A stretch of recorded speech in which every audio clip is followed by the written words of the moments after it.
Alors à Lille, on constate qu'il y a énormément de bureaux vacants et il y a dans le même temps énormément de demandes de logements qui sont en attente.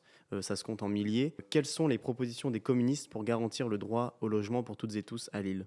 Il faut d'abord construire. Il faut construire du logement dans notre ville parce que beaucoup de gens attendent un logement social. Contrairement à ce que certains pensent, c'est très écologique. En France, on a souffert de ce qu'on appelle l'étalement urbain, qui en fait a provoqué la captation de terrains agricoles qui ne produisent plus donc de denrées. Et ça a provoqué des situations où on achète un petit pavillon à 30 ou 15 kilomètres de Lille. Et après, bah, il faut une voiture pour venir travailler. Et puis après, les enfants grandissent, donc il faut une voiture. Donc on arrive à des situations où on a 4 voitures par foyer. Ça devient complètement ubuesque au niveau écologique. Construire, c'est social et c'est écologique. Les projets sont importants sur l'île, notamment à Saint-Sauveur. On a un très très beau terrain où on veut construire plein de choses, mais aussi mixer avec des parcs. Construisons du logement social pour que les gens puissent se loger. Faisons des parcs autour de ces logements sociaux.